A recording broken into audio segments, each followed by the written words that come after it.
Hello everyone. आज हम discuss करेंगे benefits of public interest litigation. If the introduction and meaning of a judicial activism is clear to you, then next और last topic of our public interest litigation is benefits. क्या benefits है public interest litigation के? Meaning हमें समझ आ गया है that public interest litigation is means litigation for the protection of the public interest. Public के इंटरेस्ट को सेव करने के लिए जो लिटिगेशन की जाती है उस लिटिगेशन को हम PIL कहते हैं। And more ever this type of A litigation is introduced in a court of law and not by the aggrieved party but by the court itself or any other private party.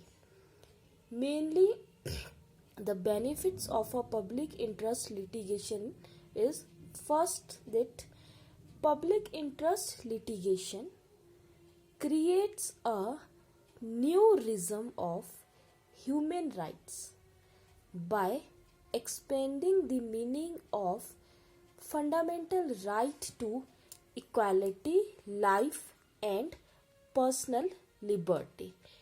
As we know, right to हमारे fundamental rights हैं, right to equality, right to life and personal liberty. In rights के अलावा भी हमारे कुछ एक rights हैं। अगर वो rights violate होते हैं तो कोई भी पर्सन अगर large number of public of interest violate हो रहा है तो कोई भी पर्सन PIL फाइल कर सकता है। Suppose take the example of environmental law. If there is any harm for the environment, अगर एनवायरमेंट को कोई पर्सन हार्म कर रहा है by cutting trees, by making a roads, बहुत ज़्यादा ट्रीज को कट कर रहा है, उससे हमारे एनवायरनमेंट को हार्म हो रहा है, तो उसके लिए हमारे पब्लिक इंटरेस्ट लिटिगेशंस में एक मेन कॉन्सेप्ट है। जैसे कि हमारे मोस्ट इम्पॉर्टेंट केसेस एनवायरनमेंट से related MC Mehta versus union of India है। वो हमारे बहुत से ज़्यादा PIL फाइल करते हैं MC Mehta versus union of India में। MC मेहता किस चीज़ के लिए फाइल करते हैं? PIL for the protection of environment. तो ये हमारे फंडामेंटल राइट्स के अलावा जो हमारे राइट्स वायलेट हो रहे हैं पब्लिक्स के, उसके लिए कोई भी थर्ड पार्टी, कोई भी प्राइवेट पार्टी PIL फाइल कर सकती है। Next is in PIL process सबसे इम्पॉर्टेंट बेनिफिट्स है the right to speedy trial, free legal aids, dignity and education, housing, medical care, clean environmental etc. emerge as human right. इन सभी अगर ये कोई भी इनमें से कोई भी हमारा राइट हार्म होता है, लीगल राइट, तो उसके लिए PIL फाइल हो सकती है। Next point is public interest litigation democrats access to justice. ये बहुत इंपॉर्टेंट है। PIL democrates access to justice. Then, any citizen or social action group can approach the court on behalf of the ill-treated or oppressed class of a society.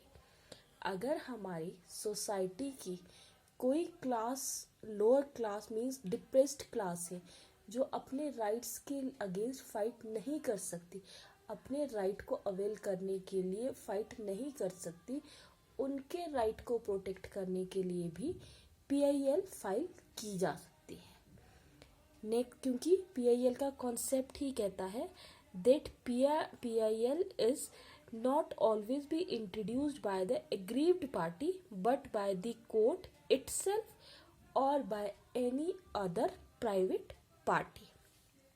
Next is court attention can be drawn even by writing a letter or sending a telegram. इसके लिए court की attention और court तक matter हम simple एक letter लिख के भी पहुंचा सकते हैं. And it is called as an absolutory jurisdiction. इसको हम कहते हैं absolutory jurisdiction. Next is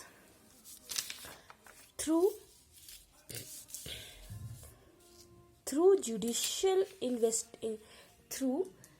next is our point is through judicial investigations or through judicial investigation the court seeks gradual improvement in their management and administrations.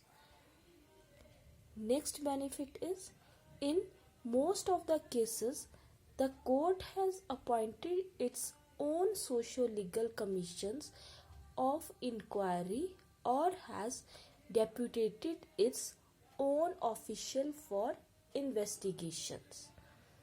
And the last benefit of public interest litigation is, sometimes it has taken the help of National Human Rights Commission or CBI, that is Central Bureau of Investigation, or experts to inquire into human right violations.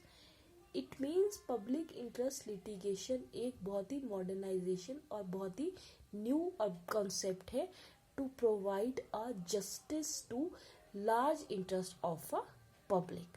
So these are the benefits of our public interest litigation.